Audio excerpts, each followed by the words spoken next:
तो हेलो नमस्कार दोस्तों, कैसे हो आप लोग। उम्मीद करते हैं बढ़िया होंगे। दोस्तों बता दें, आज का सेशन जो रहने वाला है वो महाजनपदों के लेकर रहने वाला है, ठीक है। और यहाँ से जो आपके आर्य से क्वेश्चन बनते हैं, आर्य जो भारत में कब उनका आगमन हुआ, कहाँ से उनका वैदिक काल से, यानी वैदिक संस्कृति और महाजनपद दोनों से मिला के सेशन रहने वाला है।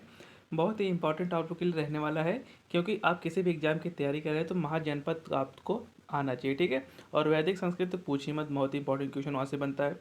तो आइए इन दोनों सेशनों को मिला के इस क्वेश्चन को स्टार्ट कर लेते हैं, जो आप लोग के लिए बहुत ही मज़ेदार रहने वाला है, ठीक है। तो पहला क्वेश्चन दिया गया है, प्रारंभिक आर्यों के बारे में निम्न कथनों में से कौन सा सही नहीं है। तो मेरे भाई, वह मुख्यतः नगरों में निवास करते हैं, ये सही नहीं है, क्योंकि वे संस्कृत बोलने वाले थे, ये बिल्कुल सही है। वह घुड़सवारी क्या करते थे, बिल्कुल सही है। वे कई झुंडों में भारत में आए, ये भी सही है, लेकिन वह मुख्यतः नगरों में निवास करते थे, ये बिल्कुल गलत है, ठीक है। क्वेश्चन नंबर 2 देख लेते हैं, इनमें से निम्न में से किस फसल का ज्ञान वैदिक काल के लोगों को नहीं था। तो उनको जो भैया था, तंबाकू का ज्ञान नहीं था, बल्कि चावल जौ और गेहूं का ज्ञान उनको था, तंबाकू का ज्ञान उनको नहीं था। एक चीज़ और बता दें मेरे प्यारे साथियों, इसमें UP PCS, stenographer, CGL, MTS या आप किसी भी जीडी किसी भी एग्जाम की तैयारी कर रहे हैं, आप लोगों के लिए बहुत ही शानदार सेशन रहने वाला है। बस आपको क्या करना है, इस सेशन को 1 से 2 बार देखना है और वीडियो को लाइक कर लेना है, चैनल को सब्सक्राइब कर लेना है, और ज़्यादा कुछ नहीं करना है। और यहाँ से आपके सभी क्वेश्चन कवर हो जाएंगे, ठीक है। तो आइए देख लेते हैं क्वेश्चन नंबर 2। किस वेद में सभा को नरिष्ठ अर्थात सामूहिक वाद विवाद अनुअलंघनी कहा गया है। तो ये कहा गया है आपका अथर्ववेद में, ठीक है। ऋग्वेद में कुल कितने मंडल हैं। तो मेरे भाई ये है 10 मंडल, ठीक है। किसी रचना में नारी को सुरा और पासा के साथ 3 प्रमुख बुराइयों में शामिल किया गया है, वो है आपके मैत्रेयी संहिता में, ठीक है। गायत्री मंत्र की रचना किसने की थी। पता है, विश्वामित्र जी ने की थी आप लोग को। बहुत ही मोस्ट इंपॉर्टेंट क्वेश्चन, इसको कवर करेंगे। एसएससी सीजीएल 2016 का क्वेश्चन आप लोग के लिए रहने वाला है। अवेस्ता और ऋग्वेद में समानता, अवेस्ता किस किस क्षेत्र से संबंधित है। तो ये है आपकी ईरान से, ठीक है।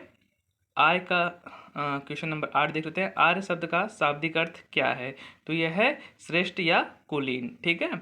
पूर्व वैदिक या ऋग्वैदिक संस्कृति का काल किसे माना जाता है। तो ये माना जाता है 1500 से 1000 ईसा पूर्व को, ठीक है। अब उत्तर वैदिक संस्कृति काल किसे माना जाता है भैया। तो ये माना जाता है 1000 से 600 ईसा पूर्व, ठीक है। बहुत ही इंपॉर्टेंट क्वेश्चन और सिलेक्टेड क्वेश्चन आप लोग के लिए लेके आए हैं। तो बहुत ही शानदार सेशन रहने वाला है, आप लोग वीडियो को लाइक करिएगा और इस पूरे शानदार सेशन का जो है आनंद उठाइएगा, ठीक है।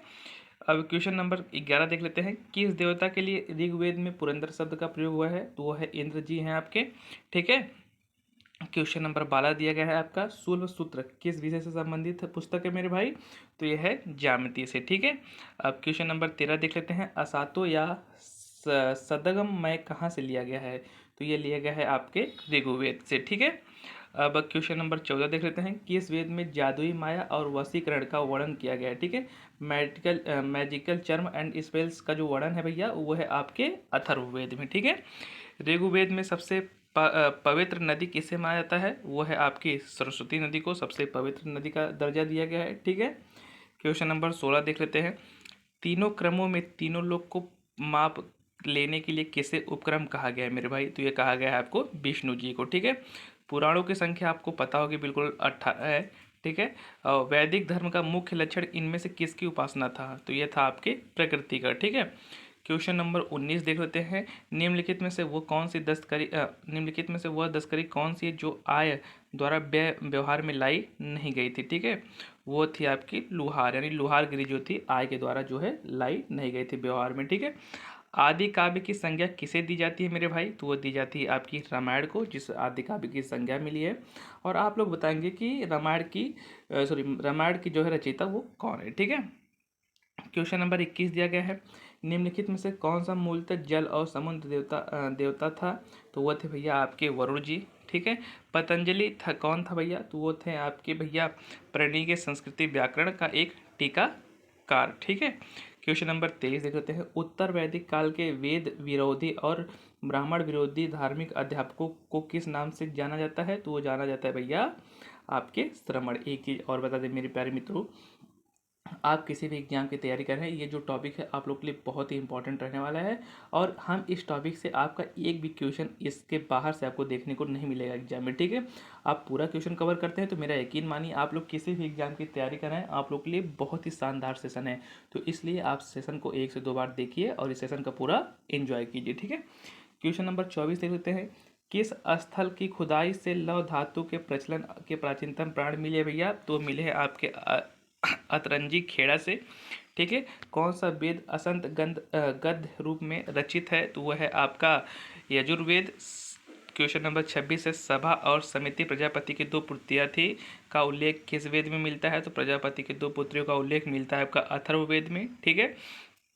क्वेश्चन नंबर 27 दिया गया है। उत्तर वैदिक काल में किस देवता का सर्वोच्च स्थान था? तो वह था आपको प्रजापति का, ठीक है। किस वेद में प्राचीन वैदिक युग की संस्कृति के बारे में सूचना दी गई? तो वो दी गई थी आपकी ऋग्वेद में, ठीक है। क्वेश्चन नंबर 19 दिया गया है। निम्नलिखित में उत्तर वैदिक कालों में लिखे गए ग्रंथों का सही क्रम कौन सा है? तो सबसे पहले लिखा गया था भैया आपका वेद, ब्राह्मण, आरण्यक और उपनिषद, ठीक है। क्वेश्चन नंबर 30 देख लेते हैं। निम्नलिखित में से किसका संकलन ऋग्वेद पर आधारित है? तो यह है आपका सामवेद का, ठीक है। क्वेश्चन नंबर 31 देखते हैं। निम्नलिखित में कौन सा प्रस्थान नत्रयी में शामिल नहीं है? तो वो आपका जो है भागवत जो है उसमें शामिल नहीं है, ठीक है। और क्वेश्चन नंबर 32 देख लेते हैं। ऋग्वैदिक युग की प्राचीनतम संस्था कौन सी थी? तो वो थी आपकी विदत, ठीक है। ब्राह्मण ग्रंथों में सर्वाधिक प्राचीन कौन है भैया? तो वह है आपके शतपथ ब्राह्मण जो है सबसे प्राचीन ब्राह्मण है, ठीक है। क्वेश्चन नंबर 34 देख लेते हैं आपका। आर्यों को आर्कटिक होम सिद्धांत किसने पक्ष लिया था मेरे भाई? ये बीजी तिलक जी ने, ठीक है। संस्कारों की कुल संख्या कितनी थी? वो थी आपकी 16, ठीक है। क्वेश्चन नंबर 36 देख लेते हैं। ऋग्वेद में से कौन सा मंडल पूर्णतः सोम को समर्पित है? तो वो है आपका 9वां मंडल पूर्णतः सोम जी को समर्पित है, ठीक है। क्वेश्चन नंबर 37 देखते हैं। प्रसिद्ध 10 राजाओं का युद्ध दास राज युद्ध किस तट पर लड़ा गया था? मोस्ट इंपॉर्टेंट क्वेश्चन, ये लड़ा गया था आपका पारुषणी नदी पर, ठीक है। गोत्र व्यवस्था प्रचलन कब में आई मेरे भाई? तो ये आई थी आपकी उत्तर वैदिक काल में, ठीक है। भारत के राज्य चिन्ह में प्रयुक्त होने वाले सत्यमेव जयते किस उपनिषद से लिया गया है? मोको उपनिषद से लिया गया है। बहुत ही शानदार क्वेश्चन, इसको आप लोग नोट करेंगे, ठीक है। और क्वेश्चन नंबर 40 दिया गया है। ऋग वैदिक आर्यों का मुख्य व्यवसाय क्या था? तो वो था आपका पशुपालन, ठीक है। 800 ईसा पूर्व से 600 ईसा पूर्व का काल किस युग से जुड़ा है मेरे भाई? वो जुड़ा है ब्राह्मण युग से, ठीक है। चरक संहिता नामक पुस्तक किस विषय से संबंधित है? तो वह है आपकी चिकित्सा से, ठीक है। प्रथम विधि निर्माता कौन है? तो वह है आपके मनु, ठीक है। किस काल में अछूत की अवधारणा स्पष्ट रूप से उदित हुई? तो वो हुई थी आपकी धर्मशास्त्र काल में, ठीक है। ब्रीही शब्द किसके लिए प्रयुक्त होता है मेरे भाई? वो होता है चावल के लिए, ठीक है। गायत्री मंत्र किस पुस्तक में, गायत्री मंत्र जो सावित्री देवी को संबोधित है मेरे भाई, वो किस पुस्तक में मिलता है? तो ये मिलता है आपका ऋग्वेद में, ठीक है। सबसे प्राचीन वेद कौन सा है? आपको पता होगा ऋग्वेद, ठीक है। निम्नलिखित में से कौन सा भारतीय दर्शन की आरंभिक विचारधारा है? तो वह है आपकी सांख्य, ठीक है। प्राचीनतम विवाह संस्कार का वर्णन करने वाला विवाह सूक्त किस में पाया जाता है? तो ये पाया जाता है आपका ऋग्वेद में, ठीक है। क्वेश्चन नंबर 50 देख लेते हैं। ऋग्वेद में अघन्य वध योग्य नहीं शब्द का प्रयोग किसके लिए किया गया था मेरे भाई? तो वो किया गया था गाय के लिए, ठीक है। जो गाय हमारी माता है, ठीक है, उनके लिए जो है क्या प्रयोग किया गया था मेरे भाई? अघन्य। इसको आप लोग याद करेंगे। निम्न क्वेश्चन नंबर 51 देख लेते हैं। निम्न में से कौन सी स्मृति प्राचीनतम है? तो वह है आपकी मनुस्मृति, ठीक है। वैदिक नदी कुंभा जिसको काबुल बोलते हैं का स्थान कहाँ निर्धारित होना चाहिए? वो होना चाहिए आपका अफगानिस्तान में, ठीक है। आरंभिक वैदिक संहिता में सर्वाधिक वर्णित नदी सिंधु नदी आपको याद रहनी चाहिए। आर्य शब्द इंगित करता है श्रेष्ठ वंश को, ठीक है। ये सब मोस्ट इंपॉर्टेंट क्वेश्चन आप लोग के लिए रहने वाले हैं, ठीक है, तो इसको आप लोग याद करेंगे, ठीक है। वैदिक समाज की आधारभूत इकाई क्या है? वो है आपकी कुल, ठीक है। और क्वेश्चन नंबर लास्ट और आखिरी देख लेते हैं। मनुस्मृति मुख्यतः संबंधित है, तो यह है आपकी समाज व्यवस्था से, ठीक है। इसी के साथ 56 मोस्ट इंपॉर्टेंट क्वेश्चन जो होते हैं कवर। अगर दोस्त वीडियो पसंद आए तो वीडियो को लाइक कीजिए और बिल्कुल मेहनत और ईमानदारी से लगे रहिए और पढ़ते रहिए। और एक बार फिर से कहेंगे 2024 में अपनी किसी न किसी विभाग में अपने सिलेक्शन को पक्का कर लीजिए, ठीक है। मिलते हैं एक और मज़ेदार वीडियो के साथ, तब तक के लिए आपका बहुत बहुत धन्यवाद।